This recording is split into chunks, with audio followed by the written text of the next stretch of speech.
Pickaxe.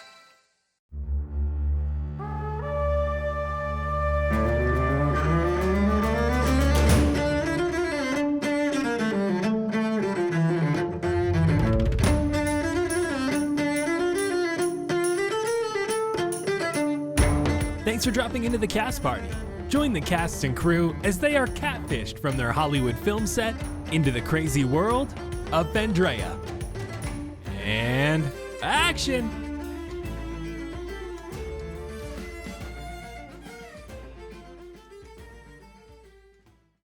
Campaign 2 is right around the corner, and you're missing out on behind-the-scenes info that we have not shared anywhere.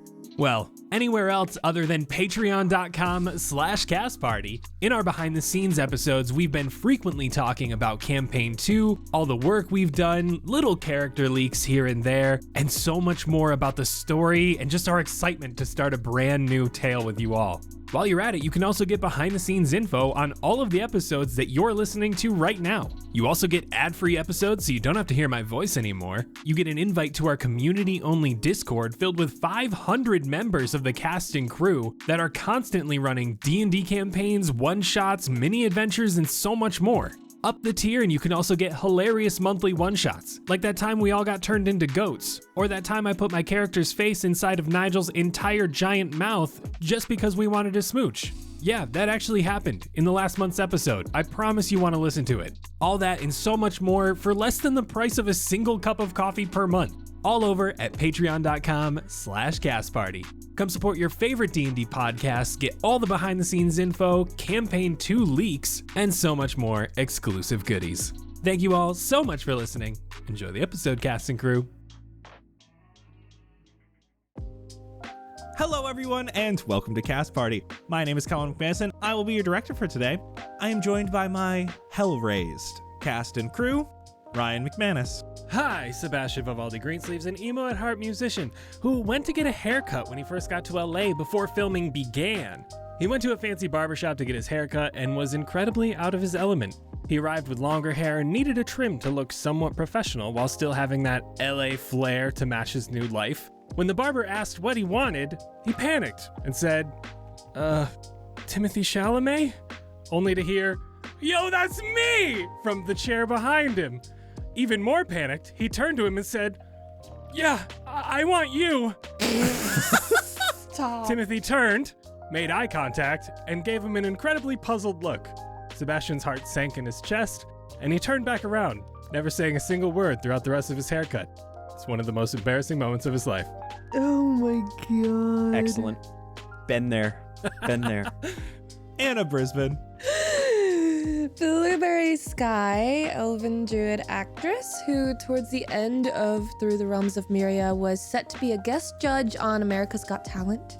She came to a taping of an early episode of season 14 to see how it operates behind the scenes and meet everyone. But in the process, she saw the incredible audition of a young magician who got a standing ovation, who shan't be named for his own privacy. Backstage, he wasn't sleazy like the pickup artist musicians. He was sweet, nerdy, humble. So humble he didn't even ask her out.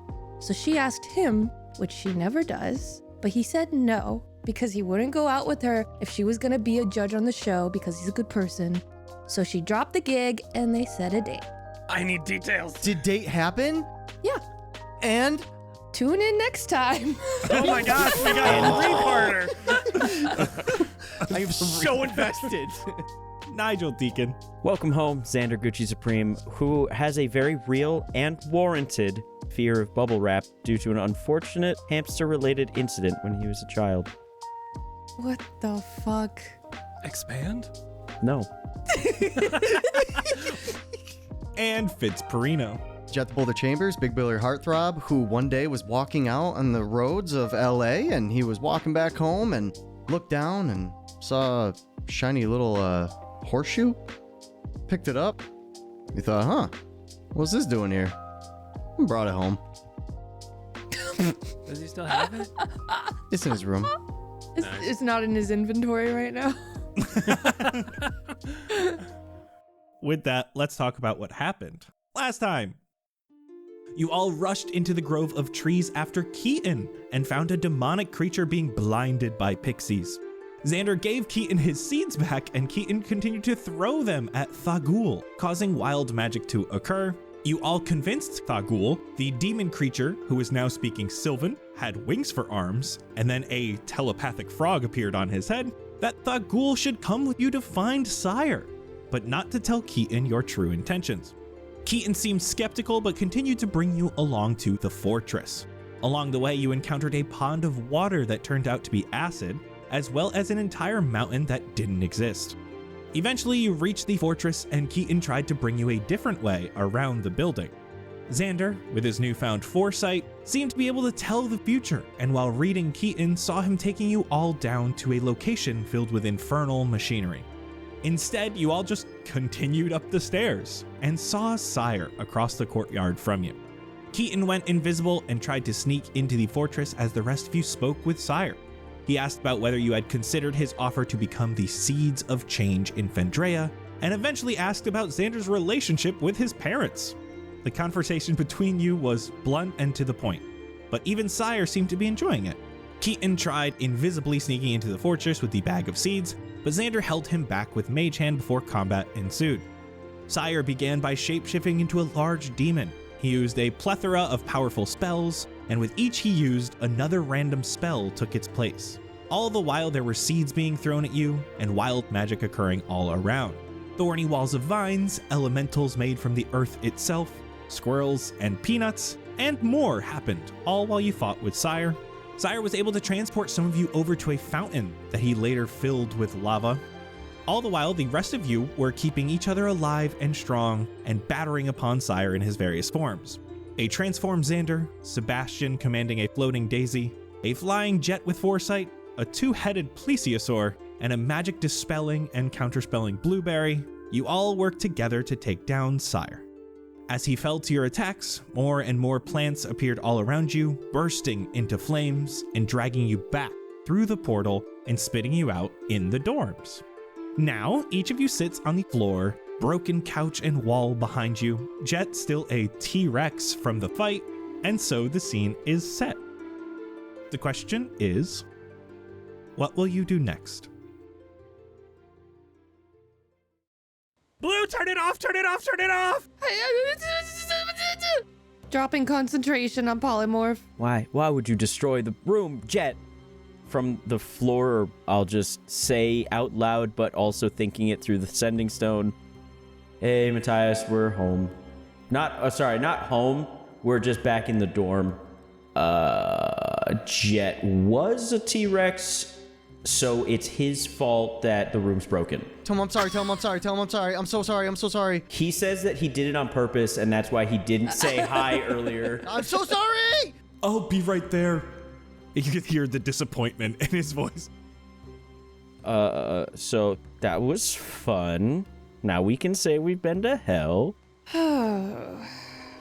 Was it like real hell or their hell or a new hell? Are there different hells? Do we share a hell? I didn't see any humans there. We didn't see a lot of the place. Maybe that's what the different, circles are for. Is everybody good? Everyone in one piece? We just kind of got thrust back here. Kind of, not really. I'm really hurt. I'm gonna sit down. And I'm just gonna sit in a corner and just kind of put my head in my hands. Yeah, I'm just gonna cast heal on you real quick at 7th level and give you 80 hit points. Oh my. What time of day is it?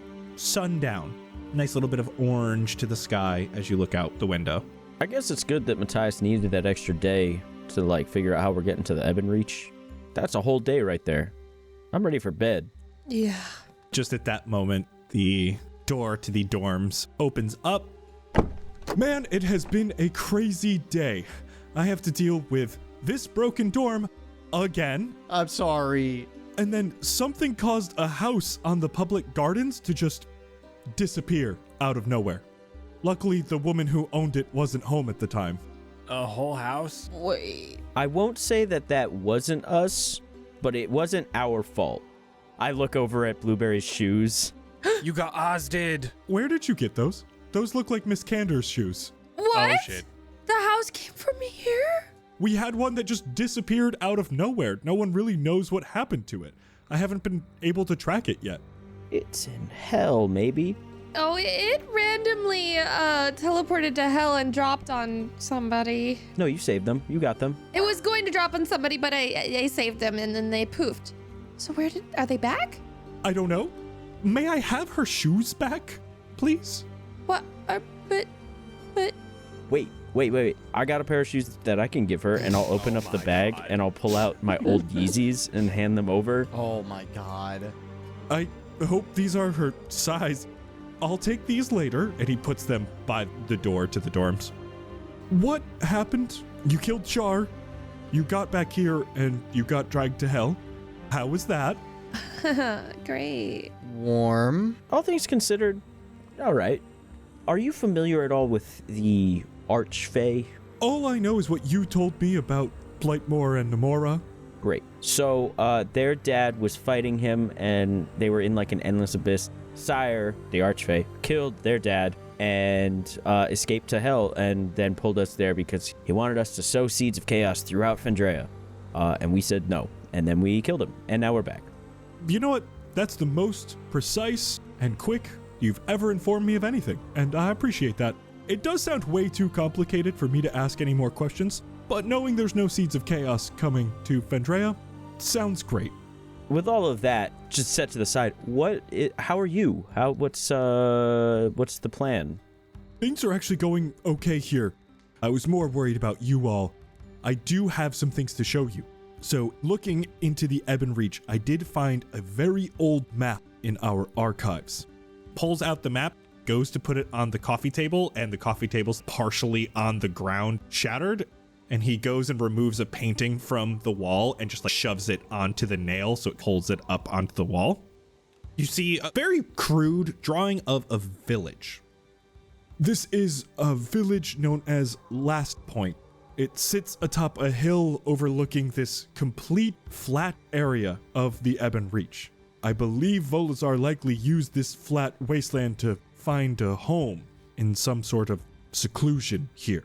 I have found a way to get you just outside of Last Point. It wasn't pretty, but it's done. What wasn't pretty? Yeah, what does that mean? Like a garbage airship? No. Desideria has been to the Ebon Reach. I was able to use her remains to locate the plane and Last Point itself. Oh. Resourceful. Oh, okay. Word. Sounds good. I know you're very exhausted from your day in hell. You will be able to rest the night. I might even be able to get you into another dorm. But this one's ours. Can't you just fix this one real quick? Right now? I mean, are the beds, like, okay? The beds are fine, but We're the good. couches, and it's all right. But be warned.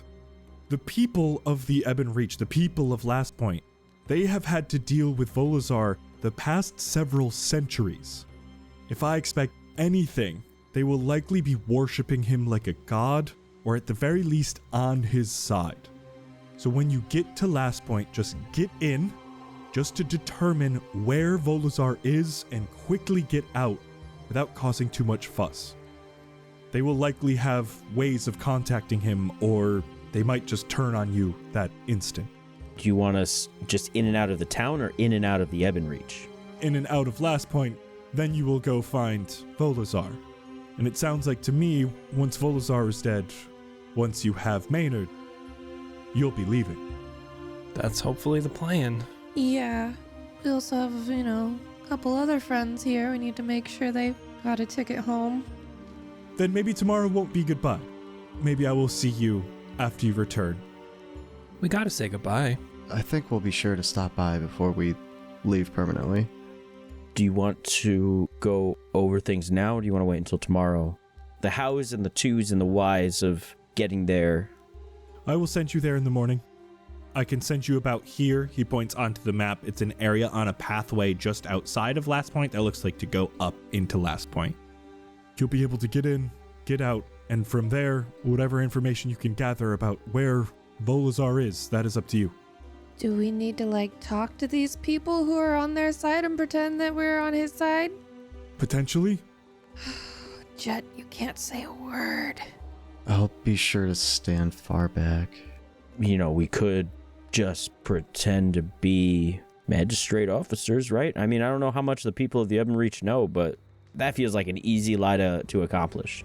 You know, if you're looking at easy lies and you see he's stroking his chin and looking at the map, this is a really old map. You could just say you're going to draw a map of the area and you're looking for information. Oh my god, the cartographers! You are so freaking right, Matthias. And I go for a dap. What's that got to do with Volzar? Is Volzar going on the map?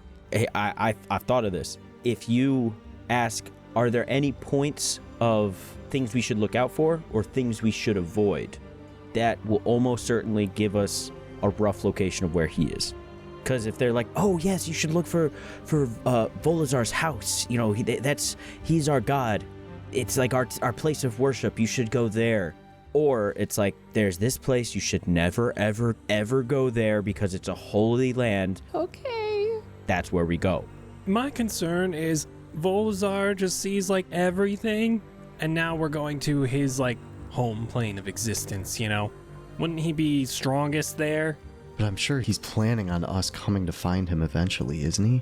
He is gonna have to have something set in stone for when we get there. He's gonna have, I don't know, traps, others to fight. It can't be just him. Oh, of course not. We still don't know what happened to Digu. The remains of the legendary hero likely is with Volazar. And of course he has Maynard, not to bring that sore point up. Maybe without Char's power, he can't see in the dark. Oh, it's dark? The Ebon Reach sounds like a dark place. Maybe. Oh, I thought it was Evan. Who's Evan? And why is he reaching? Ah, man, it's all kind of starting to hit me now. This is happening. It's our last step. Tomorrow's the day. He's just gonna be like a little pansy without Char, right? He's just gonna be like a guy? No casualties. Guaranteed. I hope. This is gonna suck. We went from having no options to having one options. Us. The options. Wouldn't it be 4? No, we're one thing. Blueberry. We're one group.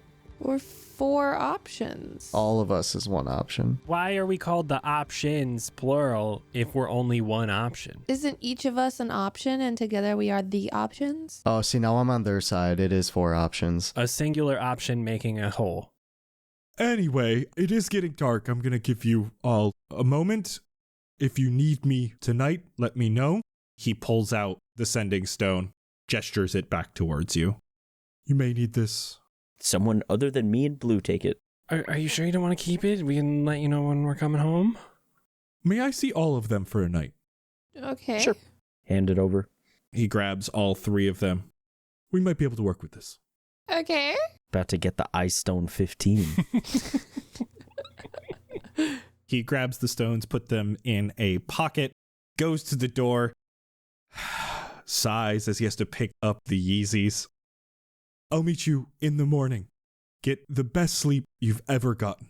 Thanks, Matthias. You have any, like, NyQuil? ZQuil is a lot better. It doesn't have any of the medicine part in it. Oh, yeah, ZQuil. You'll figure it out. And closes the door. Damn. You guys ready? Oh, no. I don't think we've been ready for anything, but look at where we're at. We're almost home. We got it. It's the last step. Doesn't really feel like it. What are you guys looking forward to getting home to? My parents and my pets. My friends. First band practice. That'll be nice. Jett just puts his hand on top of Pebble's head. Right here. Your answer was pretty obvious, I think. What about you? Maybe just going back out to the desert, seeing the stars again. Our stars. You should try to find, like, some constellations tonight. Since there's a fucking hole in our roof. You can even make your own. Fuck it. Who's gonna tell? Oh, not like generate new stars, just like decide what the... I was like, I don't have that spell. I don't have that spell. You know what? You're right. I'm gonna go outside for it, though. There's a lot of light in here. If anyone wants to join me, you're welcome to, but I also get it if you want to get some rest. If you need time alone, we can absolutely give that to you. Sure. I don't need to be alone. It's a better view out there. If you need me, I'll be in the quad. And I'll head outside. Basically right outside of where the dorm window is, but out into that quad area that you'd mentioned. And you walk out onto the grass and you start staring up. It's a bit darker now. You see all the stars. You start staring and you see these beautiful 3 Fendrean moons. And you remember your first night on Fendrea as you just stood there, basking in the moonlight, wondering what this journey would entail. I'm gonna take a picture of the Fendrean sky with the moons visible and try and capture any of the stars too. It's not gonna be great on a handheld camera, but just anything that I can have as a solid picture to look at for making constellations. Take a picture and you look at it, and it is one of the first times since you've been to Fendrea where it's just a beautiful picture.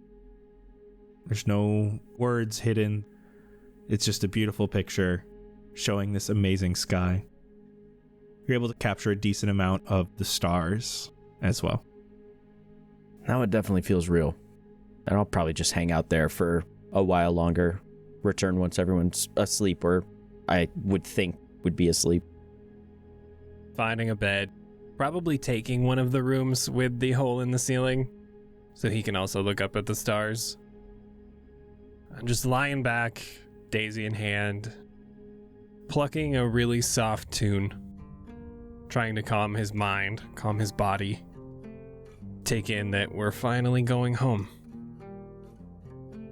Yeah, I'll be hanging out in that corner, just curled up with Pebbles, just kind of cleaning out a little bit of the gunk and dirt from the armor, and just taking time, waiting for everybody to get settled in and make sure everybody's good. I'm going to wild shape into whatever kind of ferret Frederick is. And I'm gonna try to communicate with him. What the heck? Shit. Okay. Oh, I'm in it. I don't know if I can speak words, but... You don't have a way of speaking with animals. No. I'm going to have you roll me animal handling with advantage. 25? You aren't able to speak words, but in this newfound form, you and him have connected so much throughout your time here that all these little mannerisms, you're able to understand the feelings that he's pushing out. He can understand the feelings that you're pushing out, what these little gestures mean. You hear these little squeaks. What are you trying to convey to Frederick? I'm trying to convey that we're resting for another big battle. Like we've got more coming. We're getting good rest for tomorrow. And I don't know how to convey this with feelings, but that after that, we have to leave and go somewhere else. And I'm gonna try to take him with me, but I don't know if I can. He senses your outward love, but almost this nervousness through this little bit of movement, this little bit of shakiness. Seeing that there is a little bit of scared as well, Frederick moves over to you and curls around you, almost like a hug, but more of an intertwine. Xander, you come back to the room. You're able to find yourself in a bed. And as you sleep, during your long rest, you will all gain a level. And you are all now level 18. Let's go. Woo! Everybody gets 14 temp HP. Oh! In the morning, you hear a knock on the door, and Matthias opens up. Big day. I have these for you. Hands back the 3 sending stones. And I have these for you, and I hand him a donut. Roll me a d6.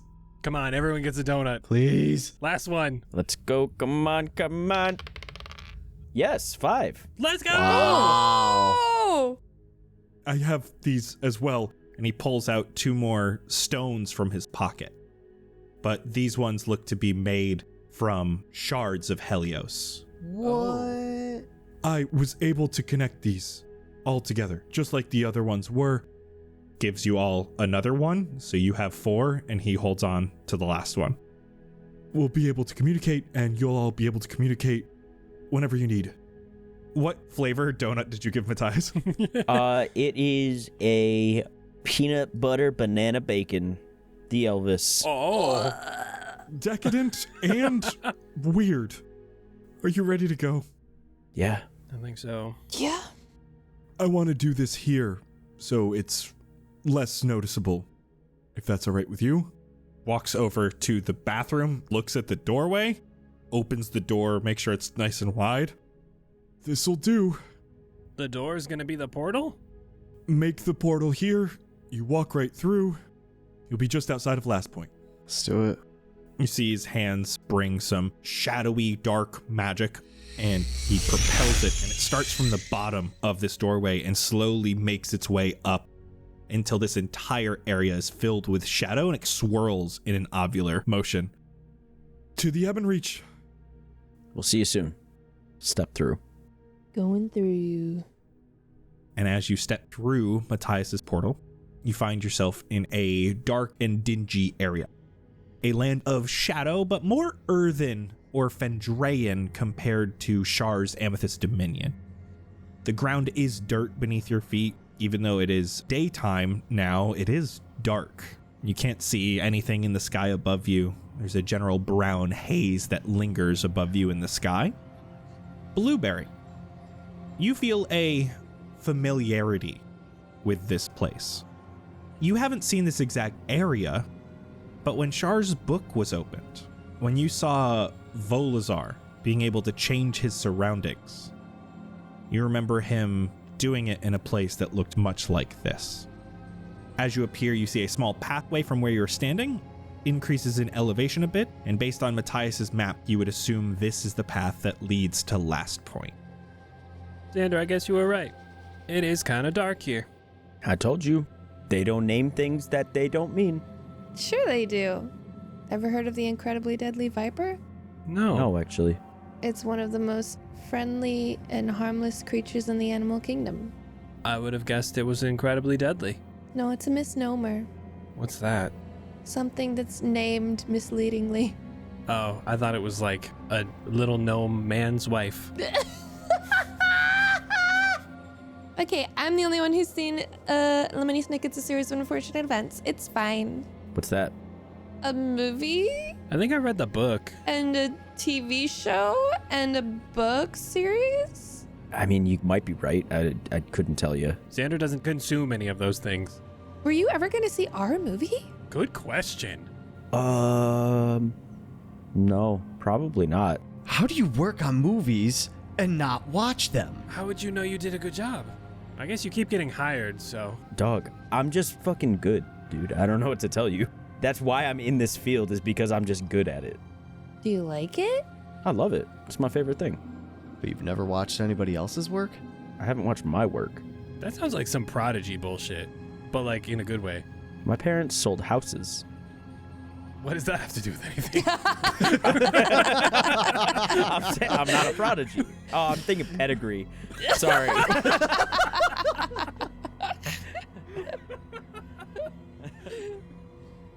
You guys have this relatively calm conversation as you're walking along this path. Just over a ridge that you cross, you see ahead of you is the village of Last Point. What's left of it? There is little left of the buildings here. A large outer wall of the village has been almost entirely destroyed. It is very quiet as you approach. There is this haunting sense of sorrow in the air. The silence is broken every once in a while, only by a gust of wind. This is very inviting. I don't know if the cartographer route is gonna work if everything's blown up. I mean, You still gotta make maps of blown up places. Do people get rid of things on maps? Yeah. Yeah. You know, like, borders and maps change. Most maps are wrong. Google Maps is updated all the time. Maybe we're taking things off of our maps. I mean, we don't have to be specific about what's going on and off maps. We're just mapping updating the the map. Ebenreach. Yeah. Do you guys think it would help if I just kind of got a better view up high as I crawl up onto the back of Pebbles? Maybe. Just try not to bring attention to yourself. I think we're good. Bye. And he just flies up into the sky. You fly up into the sky with Pebbles, and you quickly see that you're not able to get as high as you'd like because of this haze that's above you. As you get higher, all of a sudden you can't see the ground anymore. So you're flying about 60, 70 feet in the air. It's still a bit hazy as you look down. As you're flying, looking down upon the village, you see that pretty much every building that used to be here has been utterly destroyed.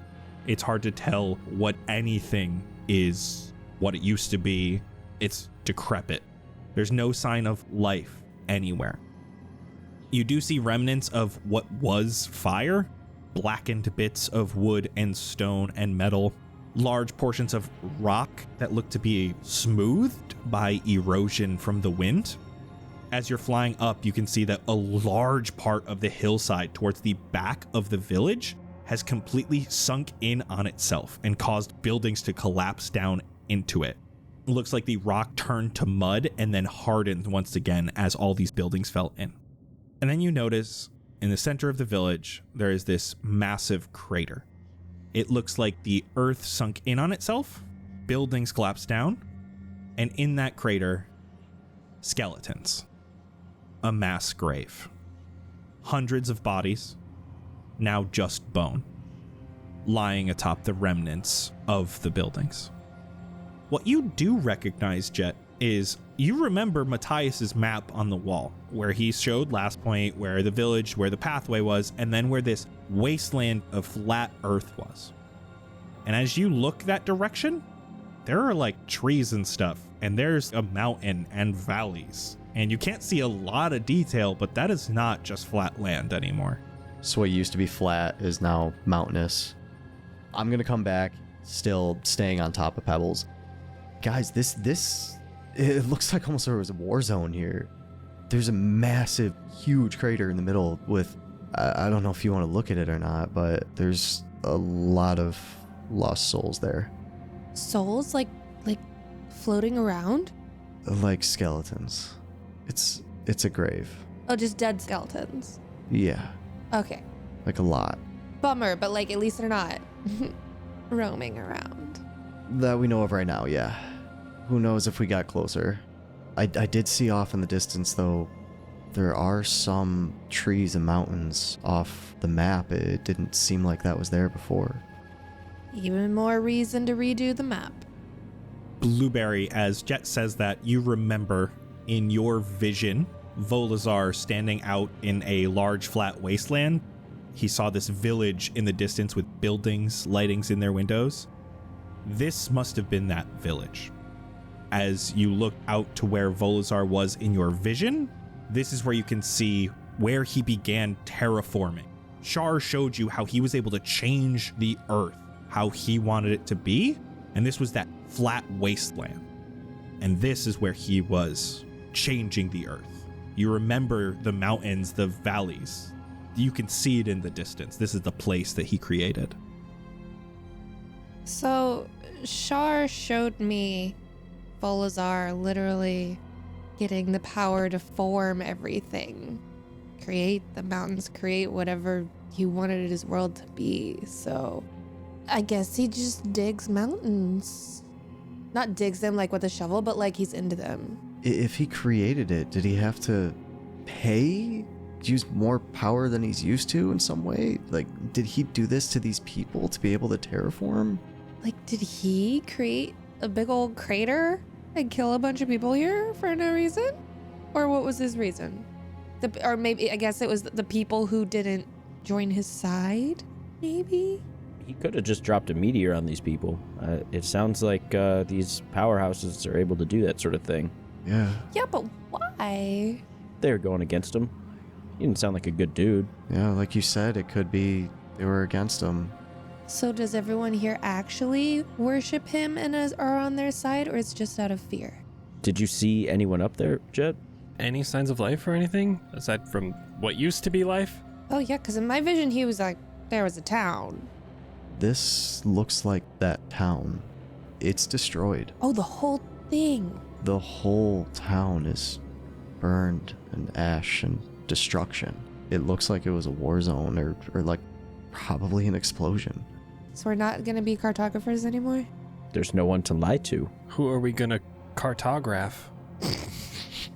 I'd still like to approach the town just to see if there's any, maybe there's an orphan that we can ask.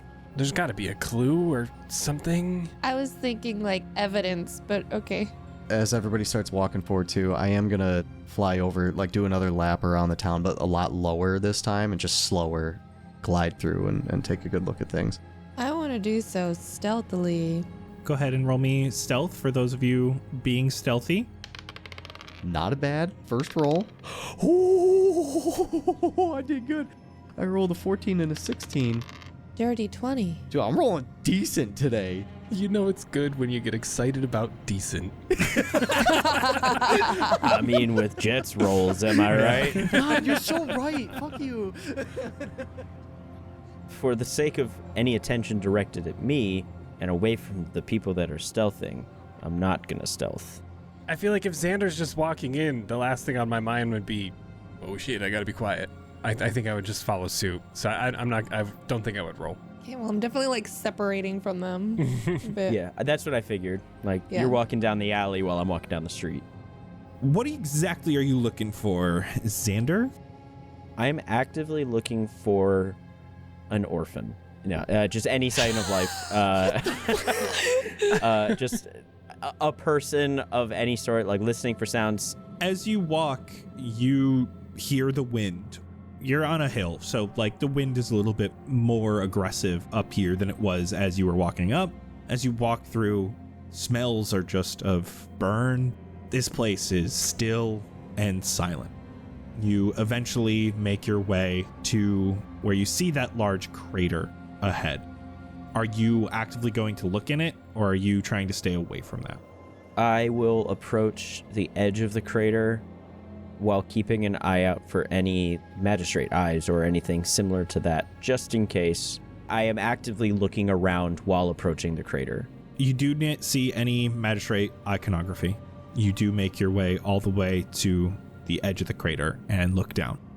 Same as Jett saw, but a bit closer, you can see hundreds of bodies. Just looking at them, they have been here hundreds of years. This is not recent. If there are any orphans out, now is the time to come out. I'm calling out at Sebastian, but it's implied for everyone. I don't think we're gonna find any help here. This is pretty old. It seems like everyone who was here is long dead. Perhaps a lot of parents. Meaning there were probably lots of orphans, and if you're out there, we would love to talk to you. Oh, that sounds weird. Just as concerned individuals and nothing more. Cartographers. Jett, you're flying around as you hear them loudly talking into the ether. As you're flying around, you don't see anyone or anything. You do notice there does seem to be a pathway leading past Last Point and towards the forest and that terraformed area with the mountains in the distance. I'm going to sweep back around to where the rest of the group is. Without yelling or anything, try to get their attention and point in that direction of where the path is. I will think into the sending stone. We can speak. Did you know? Oh my god, we could do it again. Take me off speaker if I am. There's a path down here. It kind of goes in a good direction, it seems like, maybe. I don't know if we want to check it out. I mean, we got nothing else to go on right now, so I'm down. I don't really want to go into this crater, so anywhere out of here, I guess, is our best bet. We didn't find anything, life, evidence, nothing. Blue, you see anything? Yeah, no, I can't find anything. On to the path, I guess. Last chance for orphans. Hi. Is that an orphan? Oh, that's just Blueberry. Damn it! I was hoping for info. All right, let's meet over at the path. Why couldn't you be an orphan, Blue? What? Not in general, just right now. You reach the end of that path that leads through Last Point, and you can see where this broken down wall is. This path leads down the other side of this hill. As you walk, you notice a few changes from the scenery before and this new location. The rest of you are walking through the trees, this area that Volazar has terraformed. It feels man-made. Yes, it is dirt and ground, and there are trees and there is elevation changes, but it's obviously created by a person and not by nature. The mountain you see off to your left, it's there for purely aesthetics, just to look at in the distance. There aren't natural stone formations, no natural dips or curves. There's no foliage on the mountain at all. Animals wouldn't be able to nest or live here.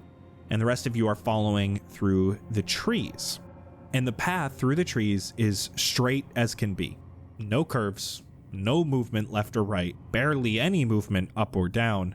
It's like following a straight road from back on Earth. These trees are all perfectly placed the exact same distance from each other, just flanking the path. And Jett, you see the same thing from above. Yes, the trees sprout out and they have their leaves, but it almost looks like an orchard from above. Is there any signs of wildlife anywhere? Not a hint of it. As you continue forward, you have to walk a few thousand feet or so, and it's hard to tell exactly how far you've gone because the terrain just doesn't change around you. And eventually, Jett, you're the first one to see this. The pathway opens up, and there's a bit of a field, and then there is a city. The pathway for you all as you exit the tree line opens up to these wrought iron gates. Beautifully crafted. There's gates and this fence stand before you. Behind it, you see a massive city of stone and wood. The gates open directly into a central circular area with a fountain that doesn't have any water in it. You can see from here the roads, especially Jett, you can see as you fly above a bit. The roads on either side of the central courtyard, extremely geometric and symmetrical. The general city layout leads from this open circular courtyard with some kind of random offshoots, all of these buildings off to the sides, and then they go upward at a slight angle to what look like larger buildings. And it is again eerily quiet. From my angle, do I see any light sources, like flames or any movement? No. Does it look as if there's still destruction? This place is immaculate. This place is beautifully crafted. The streets are meticulously crafted. The architecture is beautiful. Each of these larger buildings cast these long shadows onto these cobblestone streets that the rest of you walk along. You can see around you, this central square, there are these neighborhoods. Again, these symmetrical grid-like roads. Each one is a different residence, but the windows, the doors, the balconies, they're all identical and all devoid of life. Each one feels hollow and lifeless. This feels like an empty Hollywood lot. Oh my god, you're right. My man is just playing city skylines, like he's just building a city. Yeah, Sim City. He doesn't understand like aesthetics, he's just like symmetry. And does he know how to add people? Goddamn. Hello, orphans! Xander, your voice as you enter this central square bounces off all of these buildings and it echoes. Or anyone else, you don't have to be an orphan. Jett, as you are flying about, you see again the central square. To the left and to the right are these like residential roads, and then straight forward is this incline of a larger road that has these much larger buildings that probably have businesses or something. In the distance, this continues upward. I guess I'll just go straight up towards the sky as a little bit further so I could just get a better lay of the land to see like how big is this city and is there more of a central point or anything to it? It looks pretty large. The residences again are off these wings on the side. The central landing point is a little bit smaller, but it looks like the majority of the city or the largest portion of the city would be up this main road. Guys, I think if we keep following this road, it'll bring us to a big portion of the city. It goes, man. There's a lot here. I don't know what you guys are seeing down there, but it's like a dead city. I guess we just keep moving forward. Does the architecture of the city look like stuff we would have seen in Fendrea, or more like stuff we'd see on Earth? More Fendrea. The architecture itself, it's very showy and flashy, but as you're walking, you see that it's the same spire on every house. It's almost Victorian in nature, but it wouldn't be like a Victorian style that someone would have taken from Earth. It looks Fendrean in nature. Nowhere else to go but forward. You head upward through the rest of the city, and you start to see some of the changes of the buildings. Same architectural style from like the residences down below, made from the same materials. These ones, however, don't look like residences. They have small differences in between them. Amount of windows looking in, the size of the doorways, but everything looks very nicely crafted. There's no signs or anything depicting what any of these are. As you continue, and Jett, you are again the first to see this, it's a pretty long walk just going up this large road. And at the top of this street, you can see it flattens out into a large courtyard, few hundred feet in diameter. And Jett, you're the first one to see these beautifully placed flowers in these planters surrounding these walkways. And these walkways lead through the courtyard in this very symmetrical pattern. The pathways lead to different portions of the courtyard where there are places to sit. They lead to art exhibits. They lead to fountains, statues, and they lead to this large building across the courtyard. Everything here looks so manicured, and everything has this perfect place. The building itself is made of white marble mixed with this darkened black stone. High contrast of these white marble accents. The building has a columned entryway that leads out into the courtyard, and the building itself is this geometric dome. Shaped like a half spear, but the walls and ceiling of the building are formed by large flat triangles interlocked together rather than a perfectly smooth sphere. The area here is genuinely just gorgeous, but again, feels shaped, man-made, almost too perfect. Ahead, across this long courtyard, you see a large double doors underneath this overhang of the entryway. I'm gonna fly down and just land near that entryway and just wait for everybody. Guys, make your way across the courtyard, and you are in front of the large doors. Well, this is something. That's beautiful. Sheesh. Kind of boring, but... What do you think the chances are that he's just on the other side of this? I can't think of anybody else that would make something like this in this place. No people around. Everywhere has looked dark, so if we're going inside, I'm gonna light things up a little so that we can see if we need to. I'll cast Crown of Stars, because it produces 30 feet of light and an additional 30 feet of dim light outside of that. See, I told you could make constellations. Yeah, but not like up there. Oh, I gotta show you later which one I made for you. You made us constellations? Well, yeah. Anyway, so now I've got that kind of like space around me, and the 7 stars are glowing brighter than the rest. Let's go, I guess, if everyone's ready. I'm gonna hold on. Everybody. Clap your hands. Oh, I went, yeah. We had 2 different reactions to everybody. Would you rather you can go faster or Pebbles can go faster? Are you gonna definitely be on Pebbles? I think I can already do that as I hold up my boot. I can make you even faster. I'm gonna cast Longstrider on you and on Pebbles. Oh. There you go. I will cast it twice at first level. I could cast it once at second level, but I don't wanna. That'll last for 1 hour. This might be redundant, but I'm gonna cast Daylight on my staff. I'm afraid to prepare anything and waste my energy if he's not even behind these doors, you know? I don't want to blow anything. Yeah, don't do anything big. Although, we could do some foresight. That is true. Maybe they could see into the future and see if he is behind this door. How long would you be able to foresee? 8 hours? But that's a lot. That's draining. Yeah, but it's huge. Yeah, it is. And most anything else I can do that takes that much energy is also like, I'd have to concentrate on it. So like, how long is it really gonna last? Very true.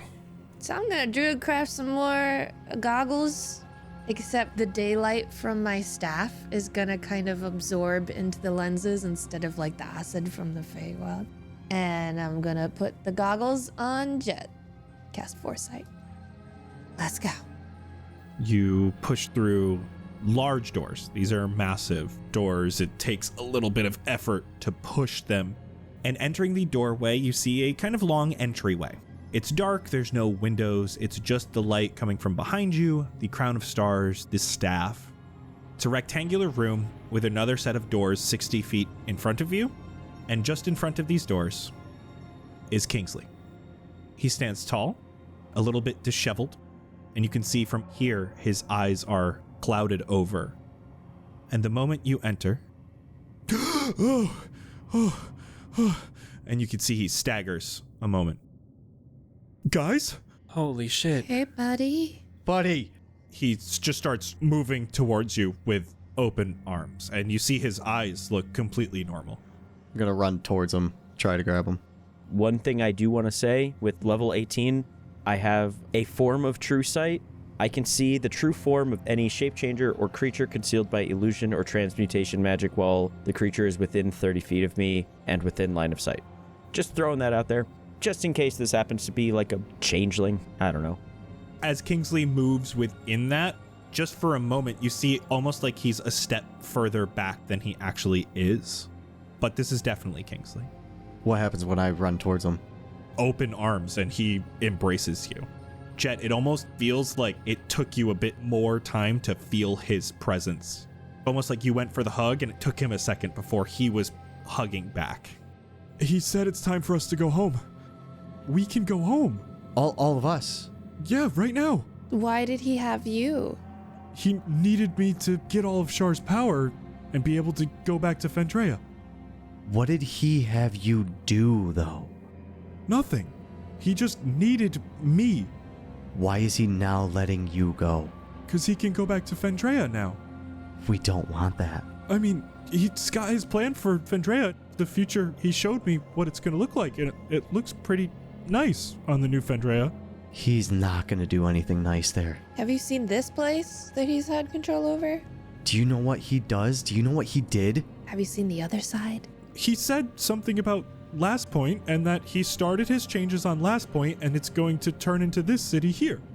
We just came from Last Point. I don't think you want to know what happened there. But it's nothing like this. It's gone. And all the people in it, they're gone too. And if he gets to Fendrea, it's going to be the same thing on a much larger scale. So we go back in. We take care of him. He's just behind these doors. With who? Him and the orcish man, the man made from ash, Digu. There it is. Are you okay, Kingsley? I think I'm actually pretty good right now. But if you say something bad happened, we can't let that happen to all of Fendrea. I'm with you. Yeah, but buddy, when we walked in here, you weren't you for a minute. What were you doing? He took over my mind a while. And he does that often? He's done it before. It's how he gained control over me. He needed control over me to go back to Fendrea. I've been standing there like a statue for days. Are you hungry? I have a good berry. Oh, okay. Grabs it, scarfs it down. Kingsley, have you only been under his control since you got here, or has it been like back and forth? When I first got here, he gave me food. After Alana dropped me off, kept me in a cell for a while. Were you able to resist the control at all? Is there any chance that it could happen again if you walk in there?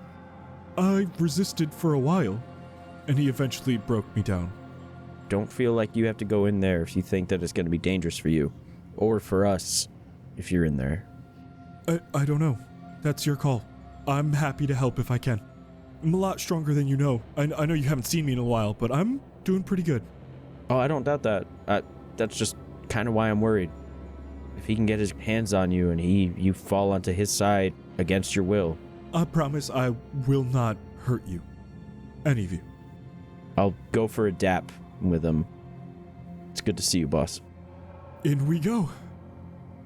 Sebastian, now might be the time to start prepping. Oh, you're right. But nothing that's gonna run out before, like, he does some annoying monologue, you know? What do you mean a monologue?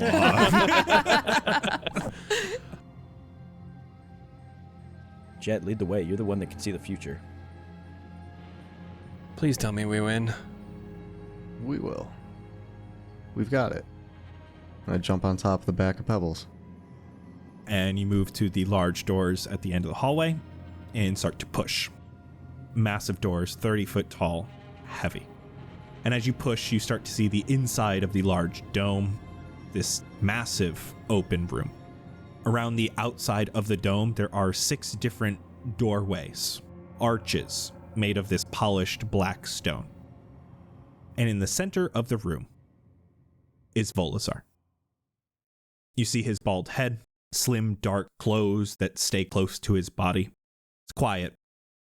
As he looks over his shoulder back at you, his sharp features appear, cutting through the relative darkness of this room. As he turns to face you, you can see the front of his clothing, simple clothes held together by metallic clasps, and his right arm missing. You missed your one ticket out of here. I didn't expect you to take it. You've been nothing but pests since I first started watching you. And he looks upwards, and you can see a magistrate banner on the wall where the eye glows with that green iris, and then the glow disappears. Ever since you broke him out of prison. And he points to Kingsley with his one good hand. You can see Kingsley's eyes once again are clouded over. And even with all the digging you have done, all the information you have gathered, you still can't see what I see. You don't see the end goal. He looks off to one side of the room and gestures with his hand.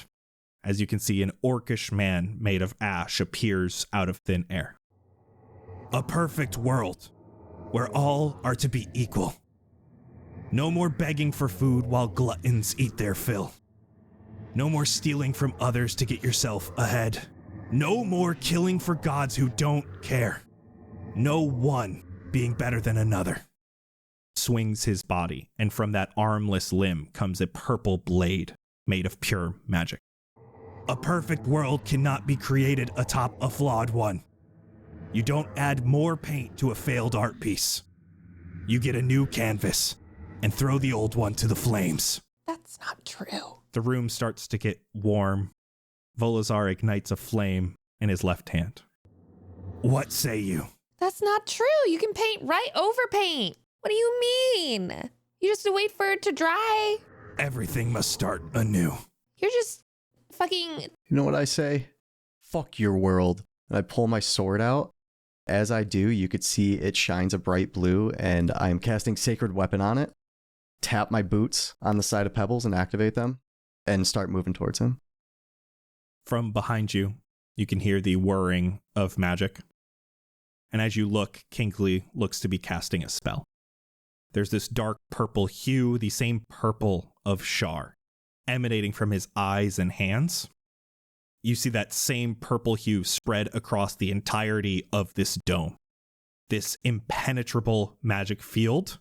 It covers every inch of the ceiling. It covers the different doorways of the room. It covers the entryway you entered in from, leaving you all trapped inside with no way to leave. Just you all, Kingsley, Digu, and Volazar. Let's end this. And for today, that's a wrap. I can't counterspell that, right? It's time. Thanks everyone for listening. Come back in 2 weeks as we embark upon the final 2 episodes of season 1 of Cast Party.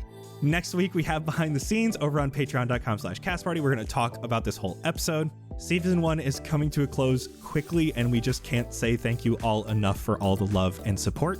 We will see you in 2 weeks as we begin the start of the end. Goodbye. Goodbye. I knew we should have put him in timeout. Freaking Kingsley.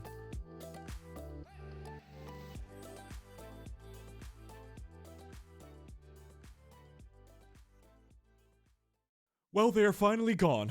If they fail, I need a backup plan. A new guy just graduated, but he only knows how to teleport various fruits long distances. And can juggle 18 items at once and only needs 3 mage hands to do it. Dragons is really good at turning their feet into other animals' feet.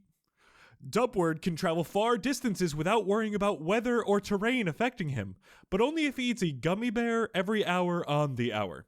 Are any of these even useful? Saint E. Love accidentally shot a bird out of the sky with a bolt of fire. Eric 5 was nice enough to cook it up so the meat didn't go to waste. An unruly fire mage and a chef sound like an okay duo? No, we're doomed. Forerunner can give anyone they see wings at any given time, whether they like it or not. They aren't allowed at funerals anymore.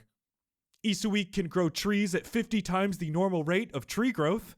That's still surprisingly slow, and we haven't actually tested it. But I believe him. Jesky Fire is great at acrobatics, but really only uses that prowess to steal from the rich. I don't fault her for it, but I don't think that's going to help save the world right now. Jesse is a copy machine. He can read one book and then make 10 copies of it all at once. Maybe he can write up battle plans? Jin did say they had an army ready to go to war at the drop of the hat. Too bad the army they were talking about is a dozen or so elderly folk who like billiards at their tavern. Even if they did want to fight, we'd need weapons for them. Lady Lorax and her blacksmith shop is the first thing I would think of, but she has gotten really into making sheet metal flowers for decoration. I think she threw away all of her sword molds. Lexi would also have weapons, but mostly those would be bows made out of various woods. And then I would have to sit there for like an hour of her talking about how each of the woods bends differently, and how much they would cost her to ship in, and the way they smell, and that's just too much for me right now. Maybe Opti can convince the new applicants to the university that this is a test for them to get in. We can tell them it's a training exercise. I can see it now. Bean leads the charge of all the applicants into the Ebonreach and then... Oh no, I can see it now. Base Drop would have a lot of funerals to organize if we did that. This is terrible. Maybe I won't need a backup plan. Maybe I can just go get a pint at Ebab Flo's new tavern. They told me they have some newfangled thing called kale? Never heard of it. I'll invite Slimy over for a pint and we can wait for this all to blow over. But first I have to fix these dorms. Reckless options.